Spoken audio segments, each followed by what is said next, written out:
శ్రీమతి నమః. పరీక్ష ఫెయిల్ అయినా, ప్రేమించిన వాడు మోసం చేసినా, అత్తారింట్లో బాధలు పెడుతున్నా, ఆఫీసులో ఏవైనా కొంచెం స్ట్రెస్కి గురైనా, ఏదైనా సరే కాస్త ఒత్తిడికి గురైతే చాలు వాళ్ళు డిసిషన్ ఏం తీసుకుంటున్నారు అంటే ప్రాణాలు తీసేసుకుంటున్నారు. అంటే మనమేం చేస్తున్నాం, మనకంటూ ఒక విలువ లేదు, మనకంటూ ఒక గుర్తింపు లేదు, అవతలి వాడి మీద మన జీవితం ఆధారపడుతోందనమాట. ఎవడికో మనం లొంగిపోతున్నాం, వాడి మాటలకి లొంగిపోయి మన ప్రాణాలు మనం తీసుకుంటున్నాం. అలా తీసుకుంటే ఎవరికి నష్టం, ఏ కుటుంబానికి నష్టం, ఎవరు బాధపడతారు? వాళ్ళని కన్న తల్లిదండ్రులు బాధపడతారు కదా, వాళ్ళకి పుట్టిన పిల్లలు బాధపడతారు. అంతకు మించి ఇంకెవరైనా బాధపడతారా?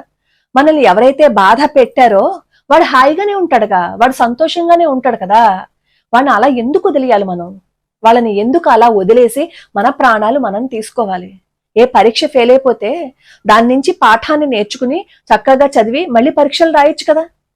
ప్రేమలో మోసపోయాము అని అనుకోండి, అదొక గుణపాఠం, ఎవరిని నమ్మకూడదు అని. అసలు ఎవడో తెలియని వాడిని ప్రేమించి మోసపోయి జీవితాన్ని ఎందుకు పణంగా పెట్టాలి? అసలు అలా పణంగా పెట్టేసింది మాత్రమే కాకుండా వాడెవడో మోసం చేశాడని ఎందుకు ప్రాణాలు తీసుకోవాలి? వాడి బుద్ధి తెలిసిందే అని చక్కగా మన జీవితం బాగుపడిందని ముందుకు వెళ్ళాలి కదా. ప్రతి చిన్న కారణానికి ప్రాణాలు తీసుకుంటే ఈ ప్రపంచంలో అసలు ఈ భూమి మీద మనుషులు అనేవాళ్లే ఉండరు కదా. ప్రతి ఒక్కరికి ఏదో ఒక రూపంలో ఏదో ఒక కష్టం ఉంటూనే ఉంటుంది. కష్టం వచ్చినప్పుడు ధైర్యంగా నిలబడి ముందుకు వెళ్ళగలిగిన వాడే విజేత. సవితా ప్రధాన్ అని ఆవిడ జీవితం వింటుంటే వెన్నులో వణుకు పుడుతుందనమాట. ముఖ్యంగా అత్తగారింట్లో మేము బాధలు పడుతున్నాం, మేము కష్టాలు పడుతున్నాం, మా బతికింతే, మా జీవితం ఇంతే, ఇంక మేము ప్రాణాలు తీసుకోవాలని అనుకుంటున్నాము అనుకునే వాళ్ళకి ఇది ఒక కనువిప్పు. మధ్యప్రదేశ్ లో చాలా పేద కుటుంబంలో జన్మించారు. 10వ తరగతి వరకు ప్రభుత్వ పాఠశాలలో చదువుకున్నారు. 10వ తరగతి అయిపోయిన తర్వాత ఆవిడ మంచి మార్కులతో పాస్ అయితే తల్లిదండ్రులేమో పక్కనే ఉన్న ఊర్లో ఒక స్కూల్లో చేర్పించారు, ఒక కాలేజీలో.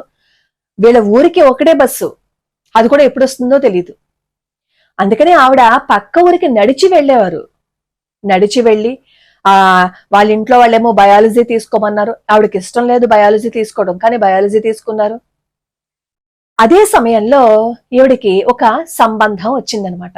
అది సంపన్న కుటుంబం. తల్లిదండ్రులు ఏమన్నారు అంటే, పెళ్లి చేయటం మా వల్ల కాదు కదా, చక్కగా మంచి సంబంధం వచ్చింది, పెళ్లి చేసుకో అన్నారు. ఈవిడికి ఇష్టం లేదు పెళ్లి చేసుకోవటం, కానీ ఈ కుటుంబం పెట్టిన ఆ ఒత్తిడికి లొంగి తల వంచి ఆవిడ పెళ్లి చేసుకున్నారు. సరే, పెళ్లి చేసుకునేటప్పుడు వాళ్ళు మాట ఇచ్చారనమాట. అదేంటంటే, మేము చదివిస్తాం, నువ్వేం ఇబ్బంది పడక్కర్లేదు అని. చదివిస్తాము అని అన్నారు కదా, సరే తల్లిదండ్రులు ఎందుకు బాధ పెట్టడం అని చెప్పి ఈ అమ్మాయి పెళ్లి చేసుకున్నారు. పెళ్లి చేసుకుని వచ్చిన తర్వాత అత్తారింట్లో నరకం చూపించారనమాట. చదివించటం మానేసి ఇంట్లో పగలు రాత్రి తేడాలు లేకుండా పని చేసేవారు, కొట్టేవారు, బాధ పెట్టేవారు, నరకం చూపించేశారు అమ్మాయికి. తినడానికి కూడా తిండి పెట్టేవారు కాదు, ఇంటి పనంతా చేయించుకునేవారు, కానీ తినడానికి కూడా తిండి పెట్టేవారు కాదు. పాపం ఒక్కొక్కప్పుడు ఆవిడ రొట్టెల్ని లోపల దుస్తుల్లో దాచుకుని బాత్రూమ్ లోకి వెళ్లి తినేవారట. అంటే ఆవిడ జీవితం ఎంత దుర్భరమైన స్థితిలో ఉందో ఒకసారి ఆలోచించండి. ఇంకా కొట్టేయడమే, భర్త అత్త మామ తిట్టేయడమే. ఇంకా ఒక్కొక్కసారి అయితే అత్త మామలు చంపేసి బయటికి వెళ్ళిపోదామా, పారిపోదామా అని అంత ఖర్చు పుట్టేదట. అంటే ఏ విధంగా ఆ అమ్మాయిని బాధ పెట్టేవారు ఒకసారి ఆలోచించండి. ఎప్పుడైనా తండ్రి ఆవిడని చూడడానికి వచ్చినప్పుడు, నాన్న నేను కష్టాలు భరించలేకపోతున్నాను నాన్న, నా వల్ల కావటం లేదు, నన్ను ఇక్కడి నుంచి తీసుకువెళ్ళిపో అంటే వాళ్ళ నాన్నగారు సాయంత్రం వచ్చి తీసుకెళ్తానని చెప్పేవారట. అంతే, వచ్చేవారు కాదట. అప్పుడు ఆవిడకి అర్థమైంది, ఈ కష్టాలు నేనే పడాలి, నేనే భరించాలి అని చెప్పి ఆవిడ అనుకున్నారు. కొన్ని రోజులకి దాన్ని తట్టుకోలేక ప్రాణాలు తీసేసుకుందాం అనుకున్నారు. అప్పటికే ఆవిడకి 2 పిల్లలు పుట్టేశారు. ఒక రోజు ఫ్యాన్కి ఉరేసుకుంటుంటే కిటికీలో నుంచి వాళ్ళ అత్తగారు చూశారట ఈవిడ ఉరేసుకోవడం. చూసి ఏమీ అనకుండా అలా చూస్తూ ఉంటే అప్పుడు ఆవిడకి కళ్ళు తెరుచుకున్నాయి. అదేంటి, నేనేమో ఉరివేసుకుంటే అసలు సామాన్యంగా ఏం చేస్తారు చెప్పండి, అరుస్తారు కదా, ఎంత కోపం ఉన్నా ఎంత ఖర్చు ఉన్నా అరుస్తారు కదా, లోపల నుంచి వస్తే నువ్వేంటి అలా ప్రాణాలు తీసుకుంటున్నా అంటారు కదా. కానీ అత్తగారు మాత్రం కిమ్మని నాస్తే అనమాట, ఈవిడ పోతే ఇంకొకటి వస్తుంది పని చేయడానికి. అలా ఉంటే అప్పుడు ఆవిడకి కళ్ళు తెరుచుకుని, చిచి అలాంటి వాళ్ళ కోసమా నేను నా ప్రాణాలు తీసుకోవడం, నా పిల్లలు ఏమైపోతారు, ఆవిడ నేను వేసుకుంటేనే అలా చూస్తుంది, రేపొద్దున నా పిల్లల్ని చూస్తుందని గ్యారంటీ ఏంటి అని చెప్పి అప్పుడు ఆవిడ ఆ ప్రయత్నాన్ని విరమించుకున్నారు. విరమించుకుని ఇంట్లోంచి పారిపోయారు. పారిపోయి వాళ్ళ కజిన్ ఇంట్లో తలదాచుకున్నారనమాట. పాపం వాళ్ళేమో ఈవిడికి ఆశ్రయం ఇచ్చారు. తర్వాత ఏమో తల్లి కూడా ఈ ఈవిడ దగ్గరకు వచ్చి సపోర్ట్ చేశారు. అలా బయటకు వచ్చేసిన తర్వాత బ్యూటీ పార్లర్లో పనిచేశారు. ఇంకా చాలా చోట్ల పనిచేసి అలా పని చేస్తూనే తన పిల్లలకి కడుపు నిండా పెడుతూ తను గ్రాడ్యుయేషన్ పూర్తి చేశారు. పోస్ట్ గ్రాడ్యుయేషన్ కూడా పూర్తి చేశారు. ఆ తర్వాత ఆవిడకి ఏదో ఉద్యోగం వచ్చింది. ఆ ఉద్యోగంలో చేరారు. ఆ తర్వాత ఈవిడ దగ్గరికి ఆవిడ భర్త వచ్చారు. ఈవిడేమో చదువుకుంటూ ఉండేవారు.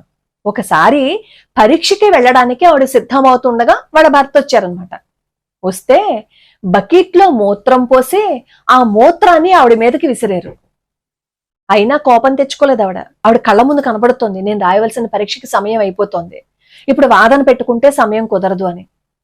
ఆవిడ ఆ బట్టలు మార్చుకుని వెళ్ళి పరీక్ష రాశారు. ఆ పరీక్ష రాస్తున్నంతసేపు అందరూ ఆ పేపర్ను చూసి రాస్తుంటే ఆవిడ కళ్ళల్లోంచి నీళ్లు కారిపోతున్నాయన్నమాట.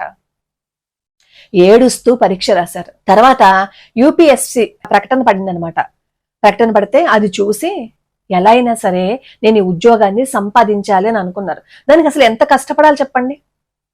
కోచింగ్ సెంటర్ లో జాయిన్ అవ్వాలి. కానీ ఈవిడ కుటుంబ పరిస్థితుల దృష్ట్యా అసలు అలా జాయిన్ అవ్వడానికి కూడా ఈవిడికి సహకరించదు. డబ్బులు లేవు, ఏమీ చేయలేరు. సొంతంగా చదివి కష్టపడి మొదటి ప్రయత్నంలోనే ఆవిడ ఐఏఎస్ ని సాధించారు. ఆవిడ కళ్ళ ముందు కనపడింది ఒకటే, తన లక్ష్యం, తన గమ్యం. తన పిల్లలు బాగుండాలి, ఆకలితో పడుకోకూడదు, తను చాలా ఉన్నత స్థితిలో ఉండాలి, ఉన్నత స్థాయిలో ఉండాలి. అదే లక్ష్యంతో మొదటి ప్రయత్నంతో ఆవిడ విజయాన్ని సాధించారు. ఎన్ని కష్టాలు పడ్డారు, ఎంతమంది చీదరించారు, ఎంతమంది చీత్కరించారు, ఎవ్వరూ సహాయం చేయలేదు. భర్త మూత్రాన్ని బకెట్లో పోసి మోహం మీద కొట్టారు అంటే దానిని కూడా, ఆ కష్టాన్ని కూడా దిగమింగుకున్నారు. సరే, ఈవిడికి ఉద్యోగం వచ్చింది, చక్కగా అధికారి అయ్యారు. అధికారి అయిన తర్వాత భర్త వచ్చి అప్పుడు కూడా అతని హింసలేం తగ్గలేదు. అప్పుడు కూడా మౌనంగా భరించారు. ఎందుకంటే నేను ఒక ప్రభుత్వ అధికారిని, ఇప్పుడు నలుగురికి తెలిస్తే ఏమవుతుందో అని చెప్పి సిగ్గుపడి కొన్నాళ్ల పాటు దాన్ని భరించారట. తర్వాత ఆవిడ పై అధికారికి ఇవన్నీ చెప్పారు. చెబితే ఆ అధికారి సహాయంతో ఆ భర్త పెడుతున్న బాధల నుంచి బయటికి వచ్చారు. నరకమే చూపించేశారు అంటే ఆవిడ ఆ అత్తమామలను కూడా ప్రాణాలు తీసేయాలి అని అనుకున్నారు అంటే ఒక చిన్నపిల్ల ఏజ్ లో ఎంత నరకాన్ని చూపించుంటారో ఒకసారి ఆలోచించండి. ఆ ఆవేశంలో అత్తమామల్ని ఏమైనా చేసినా ఈవిడికే నష్టం. ఆ బాధలో ఈవిడ ప్రాణాలు తీసుకున్నా ఎవరు అన్యాయం అయిపోతారు? పిల్లలు అన్యాయం అయిపోతారు. ఈవిడ ప్రాణాలు పోతే తల్లిదండ్రులు అందరూ నిందిస్తారు. అంతే కదా జరిగేది. కానీ అన్నింటినీ దిగమింగి నేను ఎందుకు ప్రాణాలు తీసుకోవాలి, నేనెందుకు నా బ్రతుకుని చీకటమయం చేసుకోవాలి అని అనుకున్నారు. సాధించారు, సాధించి చూపించారు. కష్టాలు అందరికీ వస్తాయి. ఎవరి జీవితము సంతోషంగా ఏం ఉండదు. అందరూ సంతోషంగా ఉన్నారు అని అనుకోవడం పొరపాటు. నవ్వుతూ ఉన్న వాళ్ళ జీవితాల్లో కష్టాలు లేవు అని అనుకోవటం చాలా పొరపాటు. నాకు 4 రోజుల క్రితం కామెంట్ పెట్టారనమాట ఒక ఆవిడ, నేను భరించలేకపోతున్నానమ్మా, నా ఇంట్లో ఎంత నరకం చూపిస్తున్నారంటే నా మాటే నా పిల్లలు వినటం లేదు, నన్ను అంత పురుగుల అంత హీనంగా చూస్తున్నారు, ఏం చేయాలో తెలియటం లేదు, చావుకు మించి ఇంకా నాకు పరిష్కారం దొరకటం లేదు అని. ఎందుకు ప్రాణాలు తీసుకోవాలి? మనకి విలువ ఇవ్వని వాళ్ళకి మనం ఎందుకు విలువ ఇవ్వాలి? వాళ్ళ కోసం మనం ఎందుకు ఆగిపోవాలి? నిజంగా అటువంటి దుర్భరమైన పరిస్థితులు ఎదుర్కొంటే, అటువంటి దుర్భరమైన పరిస్థితులు ఉంటే నిలబడండి కాళ్ళ మీద. ఆవిడ కూడా 10th క్లాసే కదా పాస్ అయ్యారు. ఇంటర్మీడియట్ లోకి వచ్చిన తర్వాత కదా ఆవిడకి పెళ్లి చేసేశారు చిన్నతనంలో. కష్టపడి ధైర్యంగా ఏ పరిస్థితినైనా సరే ఎదుర్కొంటే విజయం మన సొంతం అవుతుంది. ఆవిడ పడిన కష్టాలు నేను చెప్పినవి ఇంకా చాలా తక్కువ. ఆవిడ చదువుతుంటే కళ్ళల్లోంచి నీళ్ళొచ్చి వెన్నులో వణికి పుట్టింది. ప్రతి చిన్న సమస్యకి, ప్రతి చిన్నదానికి ప్రాణాలు తీసేసుకోవాలని అనుకుంటామే, కానీ ఆవిడ ఎన్ని కష్టాలను భరించారు, ఎన్ని బాధలని భరించారు. ప్రతి సమస్యకి చావు మాత్రమే పరిష్కారం కాదు. అన్నింటినీ తట్టుకుని నిలబడి విజయాన్ని సాధిస్తే ఈ ప్రపంచమే మనకి సలాం చేస్తుంది. మన జీవితం నలుగురికి ఆదర్శప్రాయంగా ఉండాలి. ప్రాణాలు తీసుకోకండి. ఈ రోజు చచ్చిపోతే రేపు 2వ రోజు అవుతుంది, ఎవ్వడూ గుర్తుపెట్టుకోడు. అదే విజయాన్ని సాధించాము అంటే ఈ రోజు కాకపోయినా రేపన్న రోజు మన చరిత్ర ప్రపంచానికి తెలుస్తుంది. లోకా సమస్తా సుఖినో భవంతు, సర్వే జనా సుఖినో భవంతు.